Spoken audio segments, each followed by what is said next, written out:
हा व्हिडिओ केवळ मनोरंजनाच्या उद्देशाने तयार करण्यात आला आहे. येथील सर्व घटना, पात्रे, नावे, स्थळे ही काल्पनिक आहेत.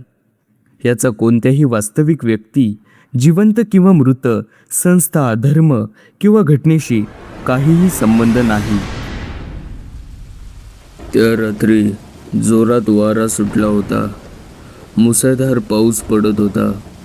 रत्नागिरीची खरी ओळख तिथल्या निसर्गात आणि घनदाट जंगलात दडलेली आहे. ही जंगलं जेवढी सुंदर आहेत तेवढीच ती रहस्यमयी सुद्धा आहेत. या जंगलाच्या गडद अंधारात अनेक वर्षापासून काही गोष्टी दफन आहेत, ज्याबद्दल बाहेरच्या जगाला काहीच माहीत नाही. अशीच एक कथा घडली होती करण नावाच्या एका तरुण आणि हुशार सिव्हिल इंजिनियर सोबत. करण एका अमेरिकन कंपनीत कामाला होता. त्याला एका मोठ्या प्रोजेक्टसाठी रत्नागिरीला पाठवण्यात आलं होतं. करण विज्ञानावर विश्वास ठेवणारा माणूस होता. त्याला या जुन्या गोष्टी, भूत, प्रेत यावर अजिबात विश्वास नव्हता.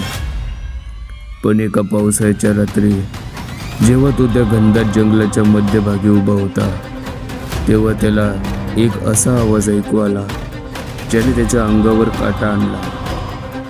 त्याच्या मागे कुणीतरी उभं होतं. एका हातात कंदील आणि दुसऱ्या हातात काठी.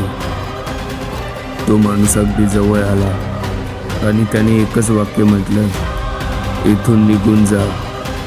आणि त्यानंतर जे घडलं ते बघून करणची वाचाच बसली.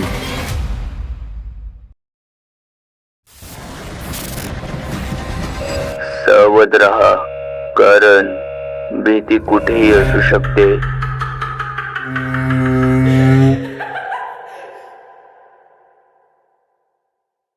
करण जेव्हा पहिल्यांदा रत्नागिरीत आला तेव्हा तेथील हिरवळ पाहून तो खूप खुश झाला.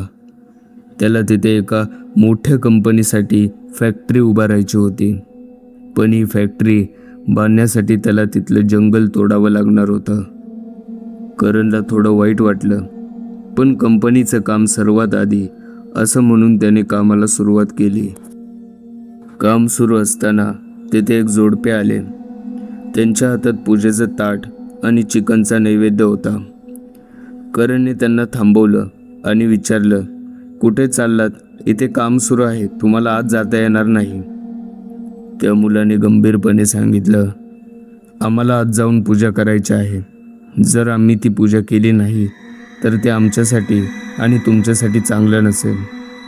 करणने त्यांची चेष्टा केली, आत काय आहे, फक्त झाड आणि प्राणीच ना. पण त्या मुलीने उत्तर दिलं, प्राणी असते तर एक वेळ चाललं असतं, पण आज जे आहे ते खूप वेगळं आहे. करणने त्यांचं बोलणं ऐकून घेतलं नाही आणि कामगारांना झाडं तोडायला सांगितली. एका कामगाराने कुऱ्हाडीचा पहिला घाव एका जुन्या झाडावर घातला. कुऱ्हाड लागताच संपूर्ण जंगलात एक भयानक किंचाळी ऐकू आली.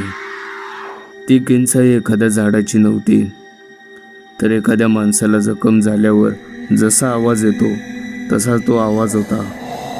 सगळे कामगार थरथर कापायला लागले, पण करणने त्यांना ओरडून पुन्हा कामाला लावलं. त्या दिवशी संध्याकाळी करण हॉटेलवर परतला. रात्री झोपेत असताना त्याला अचानक एका काठीचा आवाज ऐकू आला, जसं कोणीतरी लाकडी काठी जमिनीवर आपटत चालतंय. करण डचकून उठला. इकडे तिकडे पाहिलं, पण तेथे कोणीच नव्हतं. त्याने पुन्हा डोळे मिटले आणि त्याला स्पष्ट आवाज ऐकू आला, इथून निघून जा. तो आवाज ऐकल्यापासून त्याला रात्रभर झोप लागली नाही. दुसऱ्या दिवशी सकाळी करण साईटवर पोहोचला तेव्हा तेथे फक्त 5 कामगार होते. त्याने विचारलं, बाकीचे कुठे आहेत? कामगारांनी सांगितलं, साहेब, ज्यांनी काल झाडं तोडली होती त्यांच्या अंगावर कोणीतरी नखांनी ओरबडल्याचा आणि काठीने मारल्याच्या खुणा आहेत. ते सगळे हॉस्पिटलमध्ये भरती आहेत. ते म्हणतात की मारणारा समोर दिसत नव्हता, फक्त काठीचा आवाज येत होता. करणला आता खूप राग आला. त्याने स्वतः कुऱ्हाड उचलली आणि झाड तोडायला सुरुवात केली. त्याच वेळी जोरात पाऊस सुरू झाला. पावसाच्या अंधारात त्याला जंगलाच्या खोल भागात एक प्रकाशाचा दिवा दिसला. कोणाचे तरी पाय वाजले. करणला वाटलं की कोणीतरी गावकरी आपल्याला घाबरवण्याचा प्रयत्न करतोय. तो त्या प्रकाशाच्या मागे धावू लागला. धावता धावता तो जंगलाच्या अशा भागात पोहोचला तेथे पूर्ण अंधार होता. त्याचा फोनही पावसामुळे बंद पडला. तो ओरडायला लागला, मदत करा, कोणी आहे का? आणि अचानक त्याच्या पाठीमागे पालापाचोळ्या वाजल्याचा आवाज आला. करण मागे वळाला आणि त्याने पाहिलं एक खूप उंच म्हातारा माणूस तिथे उभा होता. त्याच्या हातात एक लांब काठी होती. त्या माणसाने पुन्हा तेच शब्द उच्चारले, इथून निघून जा. करण जीवाच्या आकांताने निघून गेला आणि तो जोरजोरात धावू लागला आणि तेवढ्यात एका दगडाला अडवून तो खाली पडला. जेव्हा करणने डोळे उघडले तेव्हा तो हॉस्पिटलमध्ये होता. त्याच्या बाजूला तोच मुलगा उभा होता जो पूजेसाठी जंगलात जात होता. करणने विचारले, तो कोण होता? काय त्या जंगलात? त्या मुलाने आदराने सांगितलं, ज्याला तुम्ही भीती समजत आहात ते आमचे राखणदार आहेत. त्या जमिनीचे, शेताचे आणि जंगलाचे रक्षण करतात. जर कोणी या निसर्गाला इजा करण्याचा प्रयत्न केला तर राखणदार त्याला शिक्षा देतात. करणला आपली चूक समजली होती.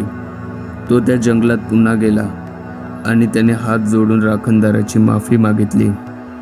तिथून परतताना त्याला पुन्हा एकदा काठीचा आवाज आला, पण त्यावेळी तो आवाज भीतीदायक नव्हता. जणू राखणदाराने त्याला माफ केलं होतं. कोकण आणि रत्नागिरीत राखणदारावर लोकांची खूप श्रद्धा आहे. ते तेथे लोकांच्या भल्यासाठी आणि निसर्गाच्या रक्षणासाठी असतात. विज्ञानापलीकडेही अशा काही शक्ती आहेत ज्याचा आपण आदर करायला पाहिजे. तुम्ही जर कधी रत्नागिरीत गेलात आणि तुम्हाला रात्री काठीचा आवाज ऐकू आला तर समजून जा की तेथे राखणदार पहारा देत आहे. पण लक्षात ठेवा, जर तुम्ही निसर्गाचा अपमान केला तर जे करणसोबत झालं ते तुमच्यासोबतही होऊ शकतं.